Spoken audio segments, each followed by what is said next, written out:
Friends, welcome to new vlog. आज बात करेंगे होम टैब के अंदर स्टाइल ब्लॉक में मिलने वाले फॉर्मेट एज टेबल टूल की और या फीचर की। इसके अंदर हम कैसे एक टेबल को, एक डाटा को रीअरेंज कर सकते हैं। तो देखिए, कुछ इस तरह से कर सकते हैं। मैं इसको पहले कंट्रोल जेड करके एक सिंपल टेबल में बताता हूँ।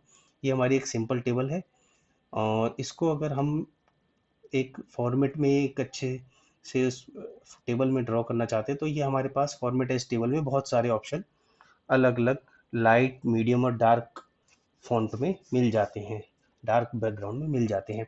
तो ये अलग अलग तरह के प्री डिफाइंड टेबल्स हैं, फॉर्मेट्स हैं। आप इनमें से कोई भी सेलेक्ट कर सकते हैं। मैं सेकंड वन कर रहा हूँ। मैंने सेलेक्ट किया। देखिए, जैसे ही मैंने सेलेक्ट किया तो मेरी टेबल में हेडर है। इसकी वजह से इस पॉपअप ने दिखाया माई टेबल एज हेडर और उसके आगे एक टिक दिखा दिया। तो क्योंकि मेरी जो टेबल है उसमें हेडिंग इंक्लूड है, तो मैं इसको करूँगा ओके। और ये देखिए, डाटा हेडर में कन्वर्ट हो गया, सॉरी टेबल में कन्वर्ट हो गया।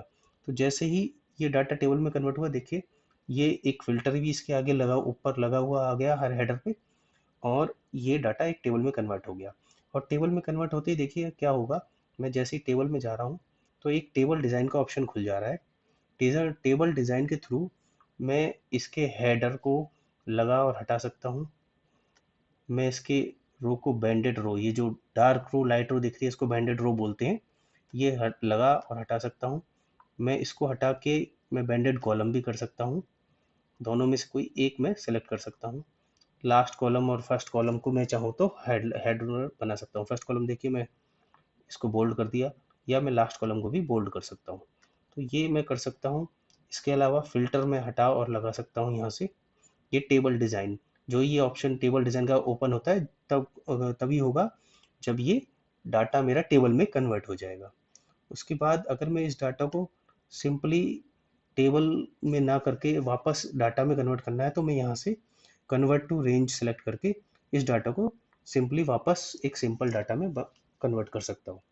टेबल में कन्वर्ट करने का एक सबसे अच्छा बेनिफिट ये है कि मेरे को एक डाटा के अंदर, सपोज करिए ये डाटा है, उसमें कोई मैं और लाइन या रो ऐड करना चाहता हूँ, कोई डाटा ऐड करना चाहता हूँ, तो ये मेरा ऑटोमेटिकली डाटा फिल्टर उठा लेगा, नए वाले डाटा को भी ये फिल्टर में ले लेगा। जबकि सिंपल टेबल में अगर मैं काम करूँगा या सिंपल एक्सेल में मैं काम करूँगा तो मुझे अपना जो फ़िल्टर का एरिया है वो बार बार बढ़ाना पड़ेगा। ये देखिए, मैं जैसे जैसे लाइन ऐड करता जा रहा हूँ टेबल का फॉर्मेट भी आगे बढ़ता जा रहा है और ऑटोमेटिकली ये सब फिल्टर में आता जा रहा है। मैं देखिए आपको दिखाऊंगा यहाँ पे, ये 10 नाम के अलावा ये ब्लैंक रो भी दिखा रहा है। देखिए लास्ट के 3 कॉलम में ब्लैंक, ये जो 3 मैंने ऐड करे हैं 4, ये ब्लैंक भी दिखा रहा है। ये देखिए 11 बार। तो ये ऑटोमेटिकली फिल्टर जो है उस लास्ट रो तक एक्सटेंड हो जाता है।